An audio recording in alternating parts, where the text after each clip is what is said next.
Okay, नमस्ते। स्वागत है आपका आज के सेशन जो कि बहुत ही इंटरेस्टिंग होने वाला है क्योंकि हर कोई चाहता है कि उसके चक्र एक्टिवेट हो जाएं।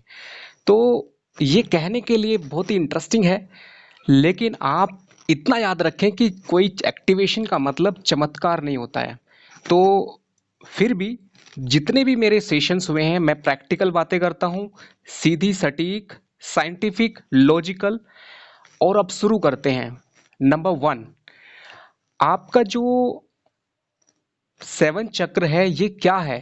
सबसे ऊपर जो मैंने बताया सहस्त्रार चक्र, जो कि क्राउन चक्र है। उसके बाद दोनों आंखों के बीच में थर्ड आई, आज्ञा चक्र। उसके बाद गले में विशुद्धि चक्र, हार्ट पे अनाहत चक्र, क्रिएटिविटी नेवल नेवल एरिया में दैट इज मणिपुर चक्र, स्वादिष्ठान, मूलाधार रूट चक्र। ओके, सो ये जो सात चक्र हैं ये असल में हमें जो ब्रह्मांड से ऊर्जा मिलती है उन ऊर्जा को कहाँ कहाँ पर हमारा शरीर इस्तेमाल करता है। ये है सूर्य के रूप में ऊर्जा का स्रोत जो यूनिवर्स से कनेक्टेड है। जो हमारा सर के ऊपर सहस्त्रार चक्र होता है वो ब्रह्मांड से कनेक्ट होता है, और जब ये एक्टिव होता है तो हमारा जो कनेक्शन है, कॉस्मिक कनेक्शन, वो यूनिवर्स से हो जाता है। इसके एक्सपीरियंसेस फैक्ट हैं, और बहुत ही मैं आपको एक्सपीरियंस बताऊंगा कि किस तरह से आप यहाँ तक पहुँच सकते हैं। अभी बात करते हैं एक्टिवेशन की। एक्टिवेशन का मतलब है कि जो आपके चक्र हैं ये एक्टिव हो जाएं, और जो इनके ब्लॉकेज हैं, बेसिकली जो ये सात चक्र हैं ये आपको बताते हैं कि किस तरह से आप लाइफ में अलग अलग लेवल्स के पे माइंड का इस्तेमाल कर सकते हैं। ये मैंने बताया था बकेट थ्योरी से। एग्जांपल दे देता हूँ पहले। बकेट थ्योरी मतलब आपका जो बॉडी है वो एक बकेट की तरह है, जिसमें सबसे नीचे वाला जो मूलाधार चक्र है, अगर उस बकेट में ये होल्स किए जाएं और ऊपर से जो एनर्जी आएगी तो वो एनर्जी सबसे पहले मूलाधार चक्र से नीचे आएगी। अगर हमने उसको रोक दिया, मतलब एनर्जी को वेस्ट होने से रोका, तो उसके बाद स्वादिष्ठान चक्र का जो होल होगा वहां से वो एनर्जी ड्रेन होगी। उसको अगर रोकेंगे यानी कंट्रोल करेंगे तो एनर्जी ऊपर बढ़ती जाएगी। ये था बकेट थ्योरी सिंपलेस्ट वे में। अभी आपको समझना होगा कि जो हमारे चक्रों पे एनर्जी वेस्ट होती है उसमें सबसे ज्यादा वेस्टेज कहाँ पे होता है, उसको रोकना है तो एक्टिवेशन होगा। वो कैसे होता है? नंबर वन, जो आपकी सेंसेस हैं, इंद्रियां जिसको हम बोलते हैं, SEN, सेंसेस। ओके, तो आपकी जो इंद्रियां हैं वो इसमें सबसे बड़ा रोल प्ले करती हैं एनर्जी के वेस्ट होने में। एक्टिवेशन का मतलब है कि जो आपको 100% एनर्जी मिली, प्राण एनर्जी, प्राण ऊर्जा, वो आपके शरीर में आपके वेलबींग के लिए मैक्सिमम इस्तेमाल हो जाए। वो कब होगी, उसी के लिए मैं आपको ये उपाय बता रहा हूँ। जब वो इस्तेमाल होगी तो सारे चक्रों पे उस एनर्जी का सही इस्तेमाल होगा, उसी का नाम है एक्टिवेशन। ओके, तो नंबर वन है सेंसिस। सेंसिस के अंदर सबसे ज्यादा जो एनर्जी वेस्ट होती है वो होती है हमारी स्पीकिंग से। आप जितना भी हो सके कम बोलें, धीरे बोलें, स्पष्ट बोलें। ज्यादा बोलने से आपकी प्राण ऊर्जा सबसे ज्यादा वेस्ट होती है। दूसरा नंबर आता है आइस। ये जो दो आंखें हैं उसके बीच में है थर्ड आई। जब ये दोनों आंखें बंद होंगी, यानी कि आप राहु के रूप में इन दोनों आंखों को बंद रखेंगे, यानी कि माया में ज़्यादा, बहुत ज़्यादा अपनी आंखों को अननेसेसरी इस्तेमाल ना करें। जैसे हम टीवी देखते हैं, या फिर हम डेली लाइफ में आप देखा होगा कि आजकल स्मार्टफोन बहुत ज़्यादा इस्तेमाल करते हैं, या फिर डेली लाइफ में आप unnecessary you are giving strain to your eyes. इन आंखों से आपकी एनर्जी आपको पता नहीं चलता है, लेकिन आंखों से एक लाइट जो कि प्राण ऊर्जा के रूप में लगातार निकलती है, उसकी वजह से आपकी थर्ड आई का ड्रेनेज होता है। थर्ड आई का मतलब क्या है? ये एक तरह से सिक्स सेंस है। मतलब आप अगर अपने आंखों का थोड़ा सा रिलैक्स देंगे। जो हम मेडिटेशन करते हैं, योगा करते हैं, या फिर शक्तिपात होता है, या फिर जितने भी एक्टिवेशन थेरेपी हैं उनके अंदर भी आज्ञा चक्र का सबसे बड़ा रोल है। तो आज्ञा चक्र के ऊपर एक सेशन हुआ था। और अभी इतना समझ ले कि आंखों को जितना हो सके आप बीच बीच में जब भी आप मोबाइल इस्तेमाल कर रहे हैं, कुछ भी कर रहे हैं, थोड़ी देर के लिए अपने हाथों को रब करें और आंखों पर थोड़ी देर रिलैक्स करें। और एक अपने आंखों पर ब्लड का थोड़ा फ्लो आना चाहिए, उसके लिए हीलिंग होगा आपका। वो कैसे होगा? जब भी आप आसन करते हैं, आसन के अंदर मुंडक आसन करना है आपको, जिसमें आपके हाथ पीछे रहेंगे और सर आगे रहेगा। उसकी वजह से आपको, जैसे शीर्षासन उसी का एडवांस फॉर्म है, डायरेक्टली शीर्षासन नहीं करना है, तो आपका ब्लड फ्लो यहाँ पर आएगा, उससे एक एनर्जी मिलेगी और आपको थर्ड आई के लिए हेल्प मिलेगा। ये थर्ड आई एक्टिवेशन के लिए आंखों का कनेक्शन है। दूसरा मैंने बताया स्पीकिंग, कम से कम बोले। ऐसे बहुत सारे केसेस होते हैं जिनकी हेल्थ प्रॉब्लम है या कुछ भी प्रॉब्लम है, और उस प्रॉब्लम में अगर वो मौन व्रत कर रखे। मौन व्रत का मतलब होता है 100% चुप अगर नहीं रह सकते तो कम से कम एक ऐसा प्लान करें, जैसे कि हम जनरली एक अपने आप को रिलैक्स देते हैं, तो अपने जो आपका थ्रॉट चक्रा है उसको रिलैक्स दें। आपके बोलने से आपका विशुद्धि चक्र सबसे ज़्यादा एनर्जी ड्रेन होता है। ओके, तो इसके लिए आपको कम से कम बोलना है, जहाँ ज़रूरत है तब बोले। तो आपके अंदर अपने आप एक स्पिरिचुअलिटी और एक होता है पॉइंट ऑफ नथिंगनेस, मतलब आपका जो माइंड है वो कंटिन्यूअसली बार बार सोचता रहता है। इतना ज़्यादा कॉन्शियस माइंड, माइंड के भी 3 लेवल हैं। One is conscious, subconscious and super. आप जितना ज़्यादा कॉन्शियस माइंड को इस्तेमाल करेंगे, आपका सब और सुपर का इस्तेमाल यानी उसकी एक्टिवेशन कम हो जाएगी। कॉन्शियस का मतलब है इंद्रियों का इस्तेमाल। हम डेली लाइफ में आर्टिफिशियल लाइफ जीते हैं, हम आर्टिफिशियल खाना है, आर्टिफिशियल हमारे थॉट होते हैं। हमारा जो बॉडी माइंड एंड सोल, आत्मा, दिमाग और शरीर एक ही कोऑर्डिनेशन में नहीं रहता है। इस वजह से भी हमारे चक्रों को प्रॉपर एनर्जी नहीं मिल पाती है। इसका तरीका है कि आप कॉन्शियस माइंड का इस्तेमाल कम करें, यानी कि इंद्रियों का इस्तेमाल, जिसमें बोलना है, जिसमें कम बोलें, मौन व्रत कर सकते हैं, या फिर कोशिश करें कि जहाँ पे आप कम से कम बोल सकते हैं वो ट्राई हो सकता है। आंखों का मैंने बताया है, आंखों से जो है आपका आज्ञा चक्र के ऊपर आपको इफेक्ट होगा। अगर आप आंखें बंद रखेंगे, रिलैक्स देंगे, आंखों को एनर्जी देंगे, हीलिंग एनर्जी देंगे, तो आपके आज्ञा चक्र को एनर्जी मिलेगी। उसके बाद नेक्स्ट आता है ईयर्स। ईयर्स का मतलब है आजकल साउंड पोल्यूशन बहुत ज़्यादा है। साउंड पोल्यूशन का मतलब है कि अगर आप किसी मेडिटेशन हॉल में जाएंगे तो आपको समझ में आएगा कि मेडिटेशन हॉल में क्या खासियत होती है। मेडिटेशन हॉल के अंदर एक एकॉस्टिक लेयर होती है। एकॉस्टिक लेयर का मतलब है कि वहाँ पर साउंड पोल्यूशन जीरो होता है।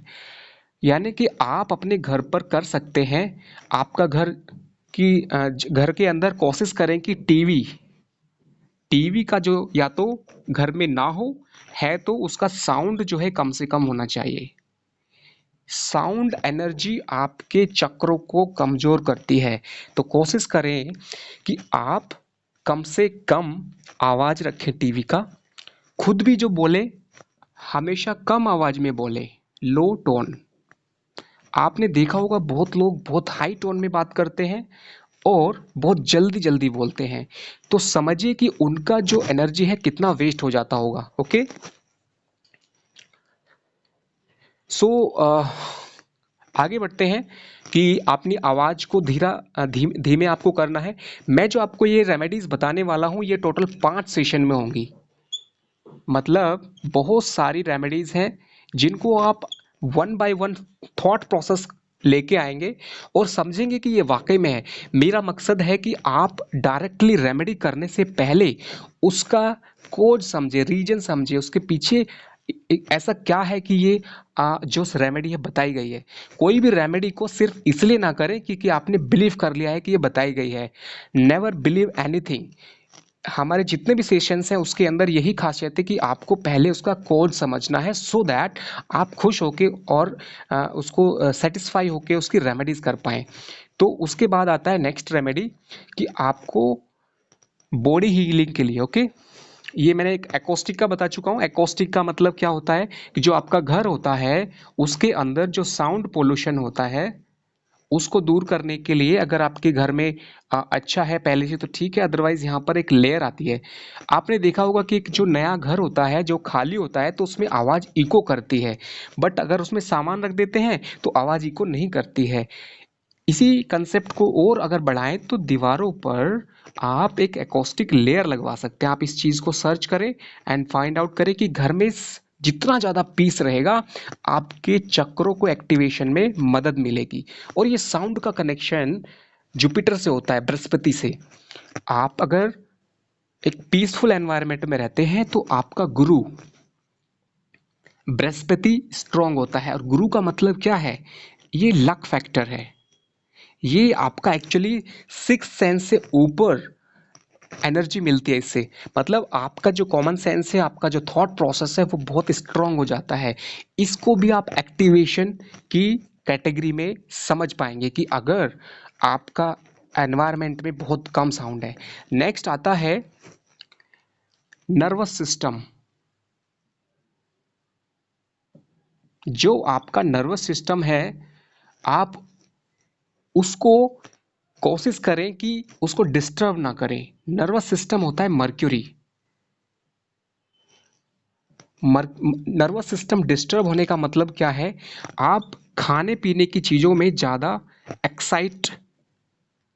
एक्साइटेशन इफेक्ट नहीं आना चाहिए। बेसिकल एक्साइटेशन का मतलब है बहुत ज़्यादा टेस्टी चीज़ें खाना, या फिर कुछ लोग नर्वस सिस्टम को डिस्टर्ब कैसे करते हैं, स्मोकिंग या फिर ड्रिंक या फिर टेस्टी फूड।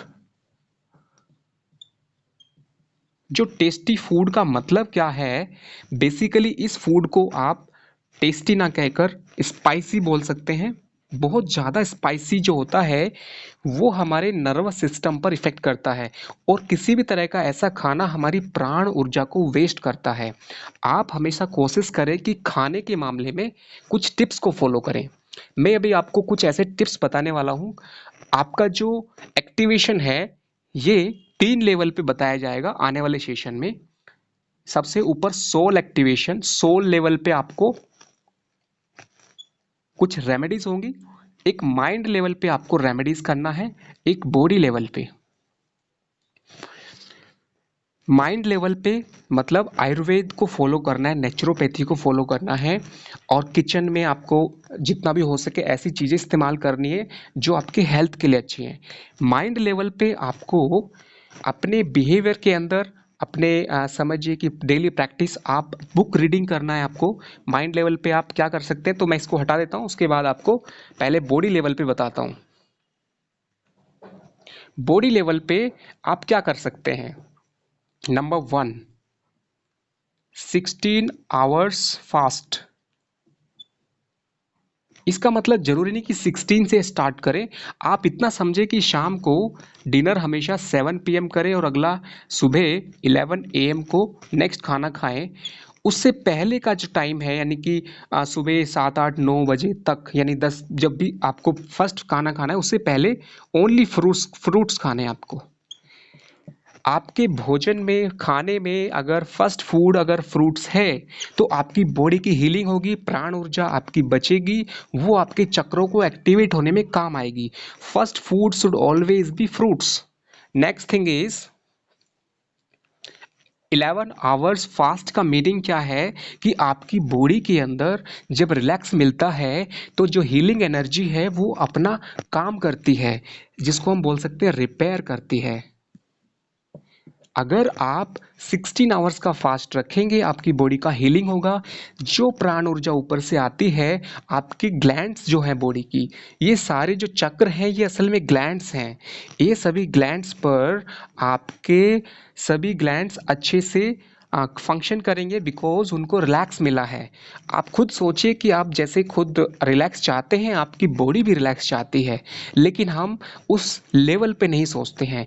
कब सोचेंगे? जब हमारे चक्र एक्टिव हो जाएंगे या एक्टिव होने की कैटेगरी में आने लगेंगे, तो आपको खुद फीलिंग आएगी कि मुझे अपनी बॉडी को हील करना है, मुझे ये करना है। अच्छी चीज़ें अपने आप आइडियाज़ आएंगे। ये लाइफ का फंडा है कि जब आप अच्छी चीज़ों को फॉलो करना स्टार्ट करते हैं तो खराब चीज़ें खुद चली जाती हैं। एक अच्छी चीज़ शुरू करने से आपको 10 खराब चीज़ें चली जाएंगी और 10 अच्छी चीज़ें आ जाएंगी। इसीलिए जो भी मैंने आपको टिप्स बता रहा हूँ अभी, उनको अच्छे से नोट कर लें, उनको अच्छे से फॉलो करें। तो 16 आवर फास्ट के बाद नेक्स्ट आता है आपको गीली पट्टी। गीली पट्टी का मतलब है, ये हीलिंग पट्टी है असल में। हीलिंग पट्टी, हीलिंग का मतलब है कि अभी जैसे सर्दी है तो सर्दी में अगर आप नहीं कर सकते तो ठीक है, बट इसे कभी भी करने प्रॉब्लम नहीं होती है। बट कुछ लोगों को आदत नहीं है, इसलिए उनको ना करें। जब थोड़ा मौसम ठीक हो जाएगा तब कर सकते हैं। बट गीली पट्टी में क्या करना है, तीन आपको 2 हैंकी लेना है। हैंकी मतलब आपको रुमाल लेना है, उसको पानी में भिगो के निचोड़ के अपने फोरहेड पर और आंखों पर रखना है। ये जब भी आपको टाइम मिले, कोई इसका फिक्स टाइम नहीं है। जब भी आप थक जाएं, जब भी आप रिलैक्स करना चाहें, जब भी आप लेटना चाहें, 15 मिनट के लिए आपको एक हैंकी को पानी में भिगो के निचोड़ के अपने आंखों पे रखना है। It will give you amazing healing, because पानी जो है वो बहुत बड़ा हीलर होता है। पानी से हमें बहुत फायदा होता है हीलिंग में। दूसरा है अपने गले पे, विशुद्धि चक्र पे, गले पे आपको हीलिंग करना है, अनाहत चक्र पे। तो ये जो है मेन है। अगर पेट की प्रॉब्लम्स है, जैसे किसी को पेट से रिलेटेड प्रॉब्लम है, आप पेट पे भी आप एक हैंकी या टॉवेल भिगो के निचोड़ के अच्छे से रख सकते हैं 15 मिनट के टाइम के लिए।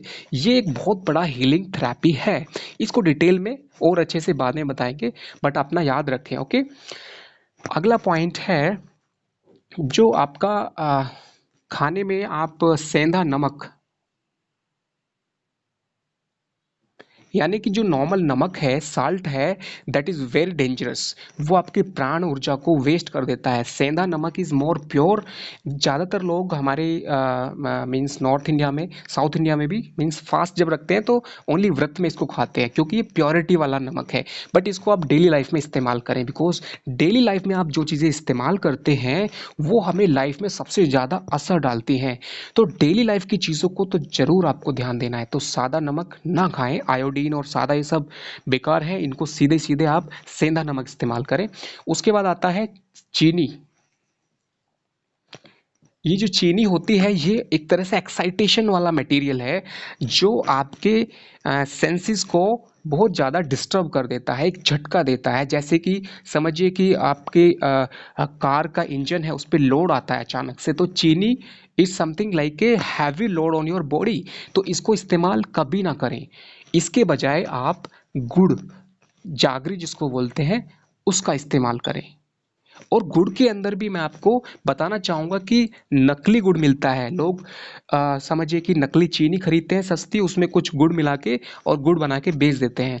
तो खुद जो है अच्छे से जो देसी गुड़ है, यानी सिंपल गुड़ है, या जो मसाले वाला गुड़ नहीं है, वो गुड़ खरीदें तो आपके लिए बहुत अच्छा रहेगा। इसके अलावा चीनी की जगह पर आप मिश्री इस्तेमाल कर सकते हैं, जिनको गुड़ पसंद नहीं है। ओके, तो that will be the best idea. Okay, अगला पॉइंट आता है जो पानी के बारे में। जो आपका पानी घर पे रखते हैं कंटेनर, उसके अंदर हमेशा कॉपर, सिल्वर, अर्थ यानी मिट्टी के बर्तन, ये तीनों चीज़ों के, कॉपर का बर्तन, सिल्वर यानी चांदी, अर्थ मतलब मिट्टी, ये तीनों चीज़ें आपके पानी में हमेशा रहनी चाहिए। और 1 लीटर वाटर में 1 ड्रॉप लेमन, नींबू होना चाहिए। नींबू का मतलब है उसके अंदर समझिए कि जो आपका आरओ का पानी भी होता है वो एसिडिक होता है, उसका पीएच वैल्यू एसिडिक लाइन में होता है और हमारी बॉडी को अल्कलाइन चीज़ें पसंद हैं। हम हम 95% चीज़ें एसिडिक खाते हैं लाइफ में, और हमारी बॉडी को क्या पसंद है? एल्कलाइन। हाँ, yes, alkaline. Okay,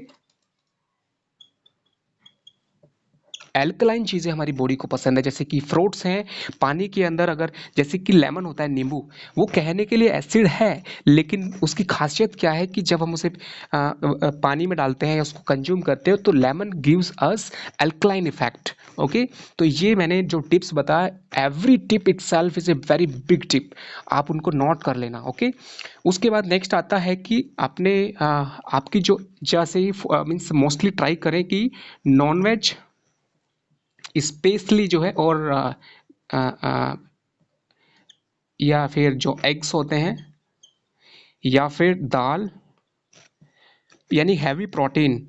okay, even milk product.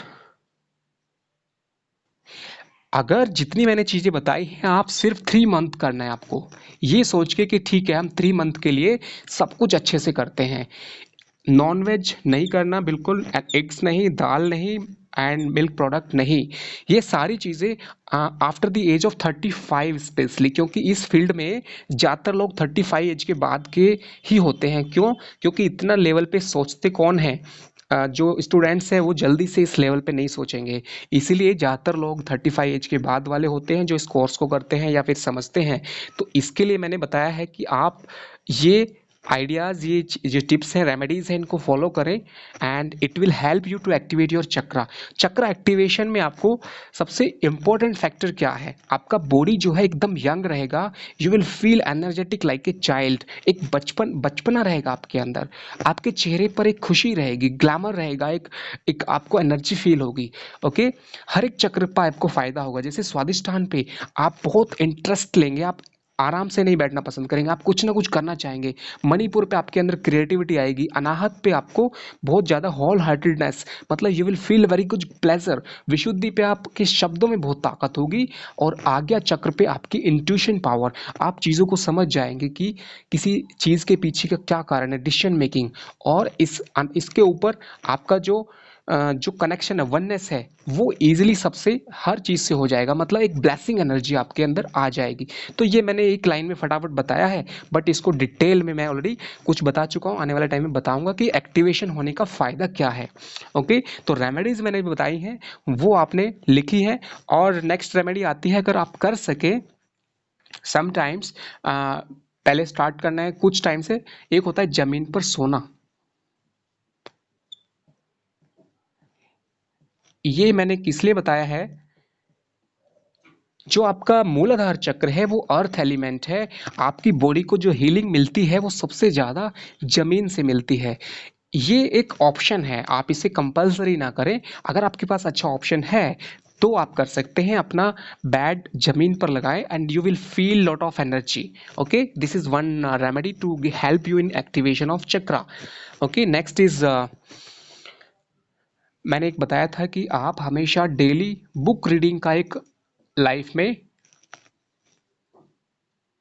Book reading क्या होती है? ये उस तरह से है जैसे कि किसी इंसान ने बहुत मेहनत करके नॉलेज एक बुक के अंदर भर दिया, और वो नॉलेज एक एनर्जी की तरह है। जैसे आप यहाँ से एनर्जी लेते हैं, ऐसे ही उस एनर्जी को आप बुक से ले सकते हैं। ये जो चक्रा की हीलिंग एनर्जी है, ये एनर्जी आप ब्लेसिंग से ले सकते हैं किसी से। जैसे शक्तिपात है, वो भी एक एनर्जी है, या किसी से आशीर्वाद के रूप में भी ले सकते हैं, उससे भी आपको चक्रों में हेल्प मिलती है। बुक रीडिंग भी आपका चक्रों में हेल्प करेगा। उसके बाद है बुक राइटिंग। अगर आपकी क्रिएटिविटी है, आप मणिपुर चक्र पर अगर हैं, यानी आपके अंदर क्रिएटिविटी है, आप किसी ना किसी फील्ड में अगर हैं, तो आप बुक राइटिंग जरूर करें। मतलब अपने नाम पे जरूर बुक लिखें। ये भी आपके चक्रों को एक्टिवेट करने में हेल्प करेगा। ऐसा क्यों है? क्योंकि आप जब बुक लिखते हैं तो आपको आज्ञा चक्र का इस्तेमाल करना होता है, इससे प्रैक्टिस होती है। और आज्ञा चक्र के ऊपर जब काम होता है तो बाकी के चक्र ऑटोमेटिकली हील हो जाते हैं। तो book writing is a very good idea to activate your Ajna chakra. Okay, तो उसके बाद आता है, आप हमेशा कोशिश करें कि जो आपका बिहेवियर है, जैसे कि मणिपुर मूलाधार चक्र का बिहेवियर, जो नेगेटिव बिहेवियर की बात करता हूँ मैं, मूलाधार चक्र का जो नेगेटिव बिहेवियर है उसको अवॉइड करें। वो है गुस्सा करना या फिर दूसरों से जल करना। मतलब आपको नो अहम नो वहम, मतलब घमंड नहीं करना है और शक नहीं करना है। उसके बाद आता है forgive and forget. Forgive and forget, ये भी एक एक्टिवेशन का टिप्स है।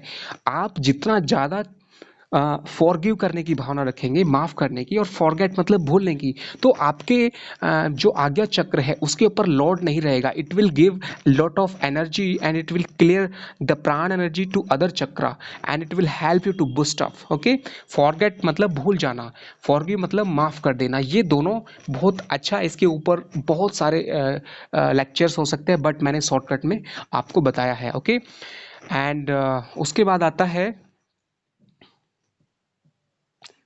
सेल्फलेसनेस। जब भी मौका मिले आप निस्वार्थ भाव रखकर कुछ भी करें लाइफ में, वो आपके चक्रों में हेल्प करेगा। उसके बाद आता है पावर ऑफ नाउ। आप लाइफ में कोशिश करें कि जो आपके अंदर मूलाधार का नेगेटिव फैक्टर होता है, आलस्य, लेथार्जिक, प्रोक्रेस्टिनेशन, वो सारा चीज़ों को हटाकर आप पावर ऑफ नाउ पे काम करें। मतलब आप किसी भी काम को सेम टाइम करने की ट्राई करें। उससे क्या होगा कि आपके बॉडी में एक फ्लो बनेगा and that flow will give energy to rise up in the chakra. So आज के सेशन में आपने जितना भी सीखा इनको नोट करें और अपना एक्सपीरियंस शेयर करें। एक्टिवेशन का सीधा सा मतलब है कि जो आपको भगवान ने प्राण एनर्जी दी है वो अगर सही इस्तेमाल होगी तो ज़रूर आपको हर एक चक्र पे बेनिफिट होगा। और लास्टली मैं बताना चाहूँगा कि जो आपका बॉडी है या आपका शरीर है या आपका लाइफ एक मोबाइल की तरह है। अगर आप मूलाधार चक्र पे हो तो आप अपने मोबाइल इस तरह से इस्तेमाल करते हो जैसे कि उसमें कोई नेटवर्क नहीं है या उसमें कुछ यूज़फुलनेस है। स्वादिष्ठान पे आप उसमें समझिए कि आपका मोबाइल जो है वो उस तरह का है जिसके अंदर कुछ फंक्शंस हैं, क्रिएटिविटी होगी तो मणिपुर चक्र पर काम होगा। आप उससे अगर काफ़ी एक नेटवर्क बनाते हैं और एक ऑर्गेनाइजेशन सेटअप करते हैं तो अनाहत चक्र है। विशुद्धि मतलब आप एक बिजनेस, सक्सेसफुल बिजनेस के लिए इस्तेमाल करते हैं मोबाइल। तो ये जो मैंने बताया मोबाइल का एग्जांपल, जैसे बकेट थ्योरी था, ऐसे ही ये मोबाइल का एग्जांपल है कि हमारी लाइफ भी एक मोबाइल की तरह है। अब हमें एनर्जी मिलती है, नेटवर्क सभी को मिल रहा है, डाटा सभी को मिल रहा है, सभी के हाथ में फ़ोन है, लेकिन हर इंसान उसे अपने तरीके से इस्तेमाल कर रहा है। कोई इंसान एक फ़ोन से इतना बड़ा हाई लेवल पे पहुंच जाता है, सहस्त्रार चक्र मतलब वो मोबाइल के इस्तेमाल से बहुत सारे लोगों से कनेक्ट हो जाता है। कोई इंसान सिर्फ उसी मोबाइल से मूलाधार चक्र पर इंडिविजुअल अकेला अटका रहता है। तो ये सारी चीज़ें हैं जो आपको प्राण एनर्जी से हमें लाभ उठाना है। ओके, तो आज के लिए इतना ही। मुझे उम्मीद है कि आपको ये सेशन अच्छा लगा होगा। अगले सेशन में और अच्छे से बाकी की रेमेडीज वन बाय वन बताई जाएंगी, इनका मीनिंग और एक्टिवेशन के फायदे। अगला सेशन होगा कि बेनिफिट्स और सिम्टम्स, बेनिफिट्स एंड सिम्टम्स, मतलब कैसे पता चलेगा कि आपका कौन सा चक्र एक्टिव है। वो सारी चीज़ें और उसके फायदे वो अगले सेशन में बताए जाएंगे। Okay, thank you. आप मुझे अपना एक्सपीरियंस ज़रूर भेजें। आज के लिए इतना ही, थैंक यू।